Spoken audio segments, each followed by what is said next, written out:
ছাত্র জনতার অভ্যুত্থানে হতাহতের ঘটনায় ঢালাওভাবে হত্যা মামলা দায়ের এবং আসামি গ্রেপ্তারের ফলে এসব ঘটনার সুষ্ঠু বিচার হওয়া নিয়ে সংশয় জানিয়েছেন আইনজীবীরা।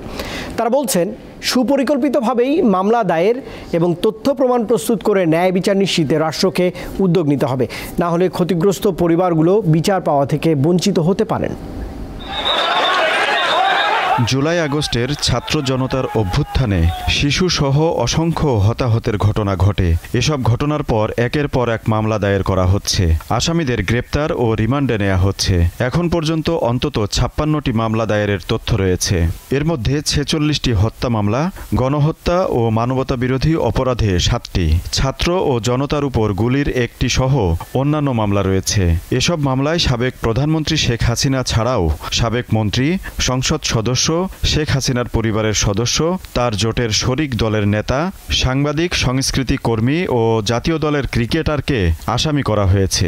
আইনজীবীরা বলছেন, ঢালাওভাবে হত্যা মামলা দায়ের না করে যার যে ধরনের অপরাধ তার বিরুদ্ধে সেই প্রকৃতির মামলা হতে পারে। অনেক ব্যক্তি নির্দিষ্টভাবে এই ঘটনাগুলোর সাথে জড়িত আছে, আবার আরো অনেকে আছেন যারা অন্যায় করেছেন, বিভিন্ন ধরনের দুর্নীতি করেছেন, ক্ষমতার অপব্যবহার করেছেন, বেআইনিভাবে আটক করেছেন কাউকে, কিন্তু হয়তো হত্যা করেন নাই। তো এই যে আমরা হত্যা মামলায় অনেকজনকে যে জড়িয়ে ফেলা হচ্ছে এবং একই ধরনের মামলা অনেক জায়গায় হচ্ছে, বিচার যদি সঠিকভাবে না চাওয়া হয় তাহলে যারা ভুক্তভোগী, যারা স্বজন হারিয়েছেন, তাদের জন্যই তো সবচেয়ে বড় বিপদ হবে যদি তারা শেষ পর্যন্ত বিচার না পান। তিনি জানান, ছাত্র জনতার অভ্যুত্থানে যারা গুলি চালিয়ে মানুষ হত্যা করেছে, কেবল তাদেরই সঠিক পদক্ষেপের মাধ্যমে বিচার নিশ্চিত করতে হবে।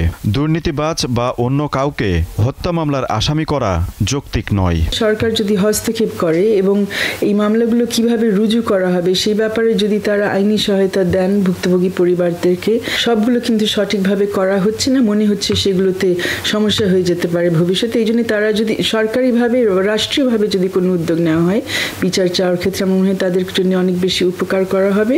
গত 1 আগস্ট থেকে 5 আগস্ট পর্যন্ত সংগঠিত অপরাধে গণহত্যার বিচারের সিদ্ধান্ত নিয়েছে সরকার।